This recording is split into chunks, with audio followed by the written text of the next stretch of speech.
The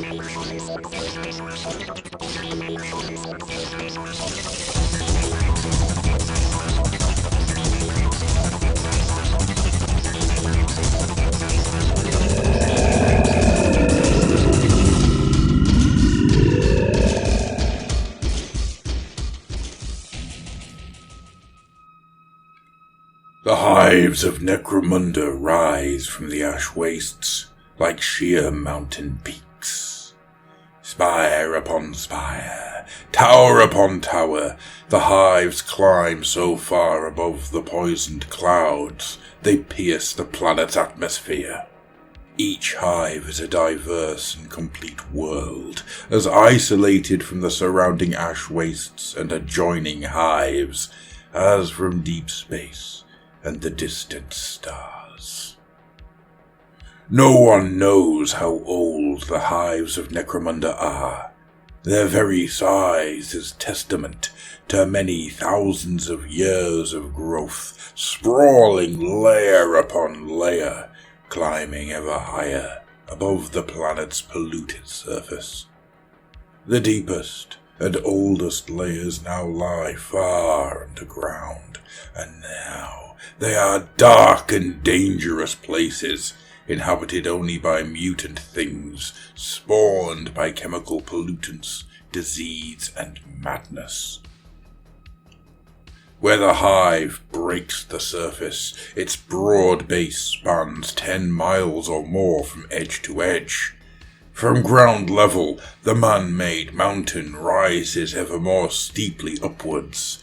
Weathered walls of adamantium climb through the phosphorescent layer of undercloud, a pale of acidic dust which clings to the surface of Necromunda like a shroud. The hive reaches skyward through ghostly shadow until eventually penetrates the cloud base and emerges into the hard light of the sun. At cloud level, the hive walls stand almost 5 miles above the ash waste. Above the dust layer, the hive narrows into a single tall spike, a tower studded with 1,000,000 lights. It stretches almost vertically above the sickly glowing cloud and reaches towards the stars.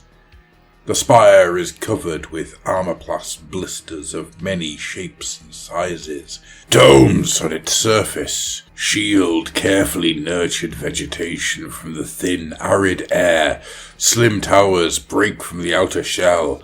Palaces of massive and elegant proportions, yet barely significant in comparison to the hive. Balconies, hundreds of meters long, jut out into open space, forming the base of new construction sites.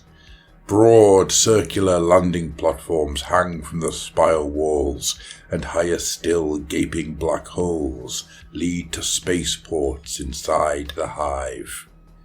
Such are the hives of Necromunda, from their dark roots to their glittering tips. Each hive is a complete self-contained world, as varied and complex as any planet in the vast Imperium. A man born in the middle layer of a hive can live and die without seeing Necromunda's sky, or setting foot upon the surface. He can labour in guild factories, or perhaps ply the trade of his family. In this way, the vast majority devote their lives and their endeavours to creating the massive wealth of the world. Not all men are content to serve in the timeless fashion. A small minority dream of better things. Some crave wealth, power, or simply to escape from bludgeoning poverty.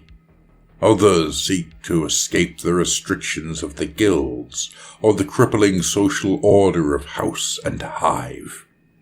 Whatever their reasons, there is no shortage of young adventurers willing to chance all for a taste of wealth, prestige, and power.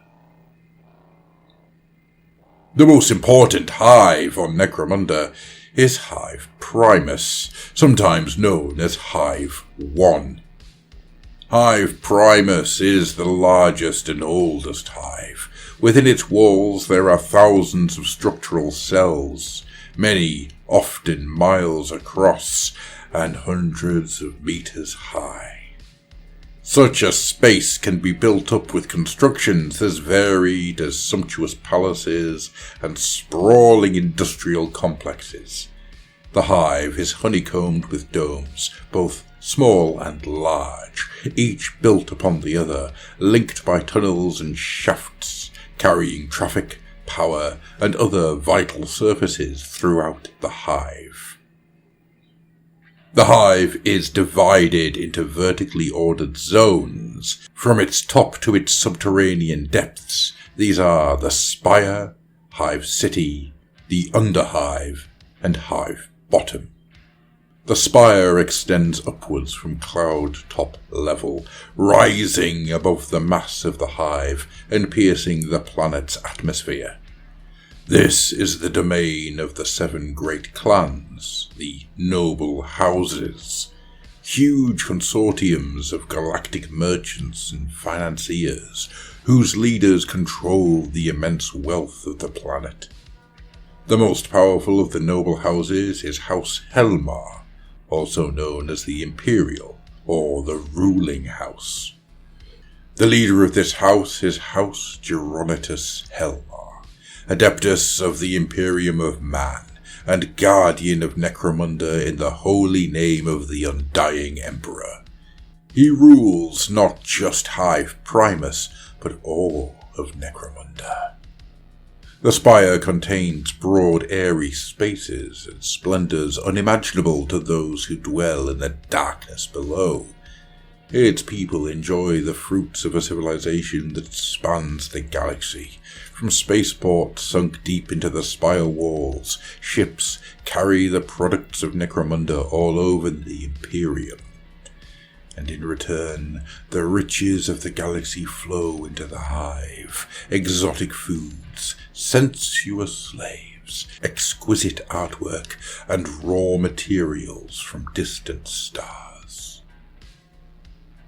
Below the lowest level of the spire is a layer of solid adamantium called the Wall, which divides the towering upper hive from Hive City. Heavy gateways through the wall enable carefully controlled passage between the two parts of the hive. Beneath the wall lies the vast bulk of the working hive, the 5-mile-deep hive city that extends from cloud level to the ground.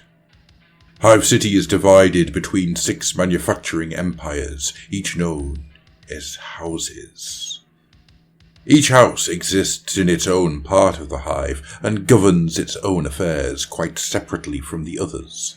The hivers, as the population are commonly called, live in dark, cramped and polluted conditions, never seeing the sun from the day they are born until the day they die. The air they breathe is recycled from above and grows ever more bitter and poisonous as it filters downwards. Even the water is distilled from the discharge of the upper hive, and their food is factory-produced chemical nutrient, algae-based, or spun from corpse starch.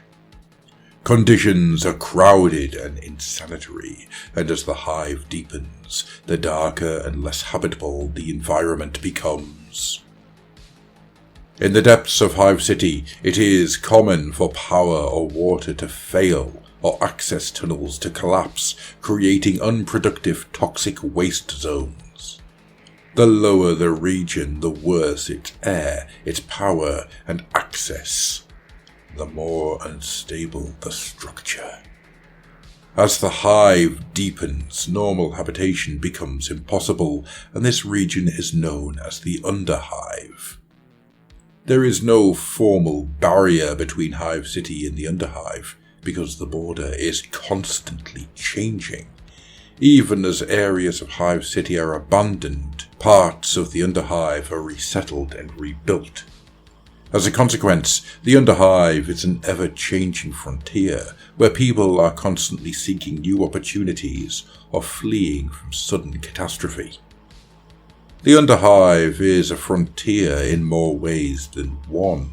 Not only is it a barrier between Hive City and the unimaginable horrors of Hive Bottom, it is also a region outside the formal law and order of the Hive. The people of Hive City live carefully regulated lives. They are protected by the strict social codes of House and Hive, dominated by family patriarchs, and obliged to work in the guild factories. The sprawling underhive is lawless and anarchic. Its stockaded settlements form the only havens of relative order. Even in these refugees, murder and violence are everyday facts of life. Gun law is the most common law, and self-protection is the best and only reliable defense. At the base of the hive, buildings become so structurally dangerous that the region takes on a different and even more inhospitable character. This is the final and deepest zone, Hive Bottom. Hive Bottom is so decayed and crumbling that the original domes and foundation piles have so long since collapsed, forming a layer of almost solid rubble.